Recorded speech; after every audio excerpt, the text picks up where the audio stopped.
કેમ છો બાળ મિત્રો? તો સ્વાગત છે તમારા બધાનું મારી યુટ્યુબ ચેનલના અંદર. તો નવોદયની પરીક્ષા બધાએ આપી દીધી છે, બધાની પરીક્ષા સારી ગઈ છે અને હવે રિઝલ્ટની વાટ જોઈ રહ્યા છો. તો ઘણા બધા મિત્રોએ આપણે જે વિડીયો પેપર સોલ્યુશનનો મૂક્યો હતો એના અંદર કોમેન્ટ કરી હતી કે સાહેબ હવે રિઝલ્ટ ક્યારે આવશે, નવોદયનું રિઝલ્ટ ક્યારે આવશે? તો એ કોમેન્ટ કરી હતી, તો એના માટે આ વિડીયો બનાવ્યો છે.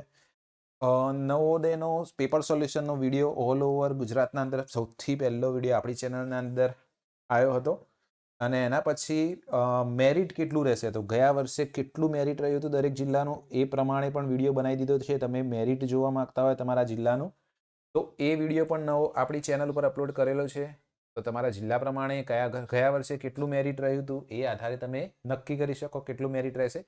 એ બધું જે વિડીયોમાં બતાવ્યું છે. આ વિડીયોના અંદર આપણે જોઈશું કે નવોદયનું રિઝલ્ટ ક્યારે આવશે, ઓફિશિયલી જે રિઝલ્ટ છે નવોદયનું ક્યારે આવશે. કઈ તારીખ હતી આપણી? 13/12/2025ના રોજ આપણે બધાએ પરીક્ષા આપી દીધી છે. અને મેઇન ઇમ્પોર્ટન્ટ વાત છે આ જુઓ, ઘણા બધા બાળકો મને કોમેન્ટ કરી સાહેબ અમે ગામડામાં રહીએ છીએ, ગામડાના અંદર ઘણીવાર શું છે મોબાઈલમાં રિચાર્જ ના હોય, પપ્પા પાસે પૈસા ના હોય, રિચાર્જ ના કરાયું, ઇન્ટરનેટ ના હોય, તો પછી રિઝલ્ટ આવે ને અમને ખબર ના પડે કે અમે પાસ થઈ ગયા તો શું કરવાનું? તો જો અહીંયા શું પ્રશ્ન છે, તમારી પાસે જો મોબાઈલ કે ઇન્ટરનેટ નથી તો પણ તમને ખબર પડી જશે કે તમે પાસ થઈ ગયા છો. જો તમે પાસ થઈ ગયા હોય નવોદયના અંદર તો ટેન્શન લેવાની જરૂર નહીં. તમારી પાસે મોબાઈલ નહીં હોય, ઇન્ટરનેટ નહીં હોય, કશું જ નહીં હોય તો પણ તમને જાણ થઈ જશે કે તમે નવોદયમાં પાસ થઈ ગયા છો. કઈ રીતે જાણ થશે બધું જ આ વિડીયોના અંદર જોઈશું. વિડીયોમાં છેલ્લે સુધી બન્યા રહેજો. એકવાર વિડીયોને લાઇક કરી દો, તમારા મિત્રો સુધી શેર કરી દો. ચલો, તો રિઝલ્ટ ક્યારે આવશે એ પણ આપણી ચેનલના અંદર એનો એ વિડીયો અત્યારે મૂકીએ જ છીએ, પણ આવશે એ દિવસે પણ વિડીયો આવી જશે. તો એકવાર ચેનલને સબસ્ક્રાઇબ પણ કરી દો તો તમને એની નોટિફિકેશન મળી જાય. પહેલો પ્રશ્ન બાળકોનો હતો કે નવોદયનું રિઝલ્ટ કેવી રીતે જોઈ શકાય?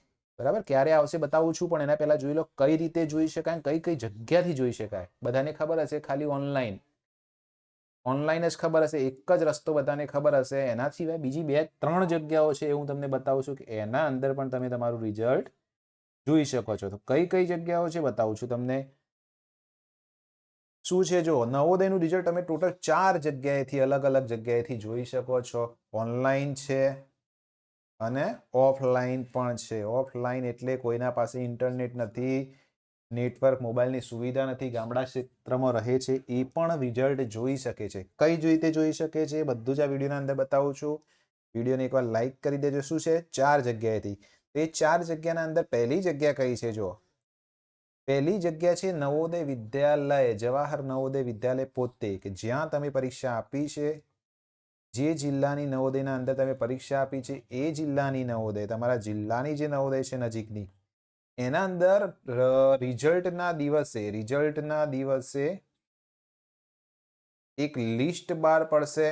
એ લિસ્ટ નવોદયના 12 ગેટ આગળ લગાવેલું હોય છે. નવોદયનું એકેડેમિક જે સેશન હોય છે એના ઉપર પણ એ લિસ્ટ લગાવેલું હોય છે.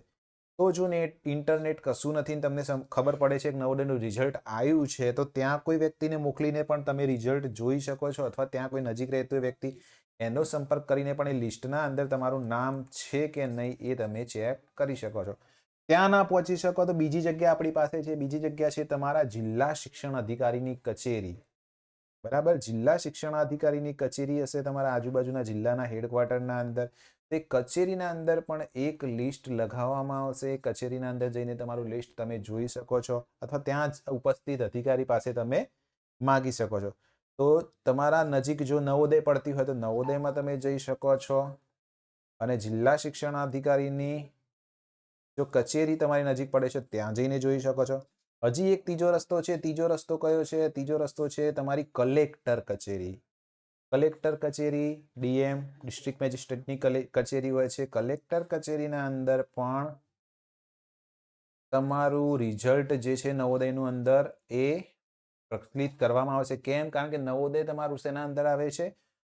સેન્ટ્રલ ગવર્મેન્ટના અંદર. બરાબર, સેન્ટ્રલ ગવર્મેન્ટના અંદર આવે છે. તો સેન્ટ્રલ ગવર્મેન્ટ કલેક્ટર કચેરી પણ સેન્ટ્રલ ગવર્મેન્ટની ઓફિસ છે. અને નવોદય વિદ્યાલય જે છે, જવાહર નવોદય વિદ્યાલય, એ કોના અંદરમાં આવે છે? એ કલેક્ટરના ડાયરેક્ટ દેખરેખના અંદર આવે છે. કલેક્ટરના અંદર ડાયરેક્ટ કલેક્ટરની ડાયરેક્ટ દેખરેખમાં અંદર આવે છે. તો એનું રિઝલ્ટ પણ કલેક્ટર કચેરીમાં તમને મળી જશે. એના સિવાય જે ચોથો રસ્તો છે, ચોથો રસ્તો છે તમારી નવોદયની વેબસાઇટ. જવાહર નવોદયની વેબસાઇટ જે ઓફિશિયલ વેબસાઇટ છે લખવી હોય તો લખી દેજો તમારી નોટબુકના અંદર. ઘણીવાર રિઝલ્ટ આવે છે એટલે ઘણીવાર કેટલીક ફેક વેબસાઇટ આવી જતી હોય નવોદયનું રિઝલ્ટ આના ઉપર ચેક કરો, નવોદયનું રિઝલ્ટ ચેક કરો, તો એના ઉપર જવાનું નથી. એના ઉપર નહીં જવાનું. કેમ? કારણ કે ઘણીવાર તમારો મોબાઈલ હેંગ થઈ જતો હોય છે, કોઈ ફ્રોડ થઈ જતું હશે, બરાબર? તો એના ઉપર નહીં જવાનું. આ નવોદયની ઓફિશિયલ વેબસાઇટ છે www.navodaya.gov.in. એના અંદર પહેલી નોટિફિકેશન આવશે, નવોદયનું રિઝલ્ટ માટે ક્લિક કરો. તો શું કરવાનું છે, એની એ વેબસાઇટ ઉપર જઈને નોટિફિકેશન ક્લિક કરીને એના અંદર તમારે શું શું નાખવાનું હોય? 2 વસ્તુ જ નાખવાની હોય છે. કઈ કઈ 2 વસ્તુ? પહેલી વસ્તુ તમારી માંગશે ખાલી રોલ નંબર અને બીજી તમારી છે જન્મ તારીખ. આનાથી ત્રીજી કોઈ વસ્તુ તમારી રિઝલ્ટ માટે માંગશે નહીં. ભવિષ્યના અંદર કોઈ એવો કદાચ ફોન આવે, કોઈ વેબસાઇટ એવી હોય કે જે બીજી માહિતી માંગતી હોય રિઝલ્ટ માટે, તો એ માહિતી તમારે નાખવાની નથી. ખાલી 2 જ માહિતી નાખવાની છે, રોલ નંબર અને જન્મ તારીખ. એનાથી તમારું રિઝલ્ટ આવી જશે કે તમે સિલેક્ટ થયા છો કે નહીં. તો ઓફિશિયલ વેબસાઇટ છે એ ખોલતા રહેજો. અને કઈ તારીખે, હવે આ 4 જગ્યાઓ તમને ખબર પડી જઈ. 4 જગ્યાઓ કઈ હતી? પહેલી નવોદય, બીજી હતી શિક્ષણ અધિકારી, ત્રીજી હતી તમારી કલેક્ટર અને ચોથી તમારી નવોદયની વેબસાઇટ. આ 4 જગ્યાએ તમે જોઈ શકો છો. હવે જુઓ, હવે રિઝલ્ટ ક્યારે આવશે? રિઝલ્ટ ક્યારે આવશે? તમારું બાળક પાસ થઈ ગયું છે. જો તમારું બાળક પાસ થઈ ગયું છે તો એની જાણકારી ક્યારે મળશે? રિઝલ્ટ ક્યારે આવશે એ બતાવું છું, વિડીયોમાં બનાવી રહેજો. પણ એના પહેલા જોઈ લો કે તમે પાસ થઈ ગયા છો અને તમને ખબર નથી, બરાબર? પાસ થઈ ગયા છો અને તમને ખબર નથી, તો તમને કઈ રીતે જાણ કરવામાં આવશે? જાણ કેવી રીતે કરશે નવોદય, એ આ વિડીયોના અંદર તમને બતાવું છું. જાણ કઈ રીતે કરશે? તો જો બાળકો, 2 રસ્તા છે. એક તો તમે જે મોબાઈલ નંબર આપેલો છે, મોબાઈલ નંબર જો સાચો આપ્યો હોય તો બહુ જ સારું. મોબાઈલ નંબર ઉપર એક મેસેજ આવશે કે યુ આર સિલેક્ટેડ. તમે સિલેક્ટેડ થઈ ગયા છો પ્રોવિઝનલી, હાલ પૂરતા. કેમ? કારણ કે હજી ડોક્યુમેન્ટ સબમિટ કરવાના છે. ડોક્યુમેન્ટ કમ્પ્લીટ સબમિટ થઈ જાય, બધા સાચા હશે તો તમે સિલેક્ટેડ ગણાવશો. એટલે પ્રોવિઝનલી સિલેક્ટેડ એવું લખાઈને આવશે. અને તમારે તમારા ડોક્યુમેન્ટ માટે આ તારીખે આવવાનું છે એવો મેસેજ તમારા મોબાઈલમાં આવશે, બરાબર? એ પણ નવોદયના અંદરથી આવશે અને તમારે ત્યાં વિઝિટ કરવાનું, ત્યાં જઈને મળવાનું હોય છે. કોઈ લિંક દબાવવાની નથી હોતી, બરાબર? લિંક કોઈ આવે તો દબાવવાની નથી, બરાબર? એ ફ્રોડ હોઈ શકે. કોઈ લિંક દબાવવાની નથી, કોઈ માહિતી આપવાની. તમારે જેવો આ મેસેજ આવે ડાયરેક્ટ તમારી નજીકની નવોદયના અંદર જઈને મુલાકાત કરવાની હોય છે. જો મોબાઈલ નંબર ઉપર સંપર્ક નથી થતો તો નવોદય તમને શું કરશે? સ્પીડ પોસ્ટ દ્વારા, પોસ્ટ ઓફિસ જોઈ છે તમારી નજીકની? એવું હોય તો નજીકની પોસ્ટ ઓફિસમાં જાઓ. નજીકની પોસ્ટ ઓફિસમાં જઈને ત્યાંના ટપાલીને કહી દો, પોસ્ટમેન જે હોય એને, કે ભાઈ મારા નામનો કોઈ લેટર આવે, આ નામથી મને ઓળખે છે ગામમાં, તો મને આપી જવા વિનંતી.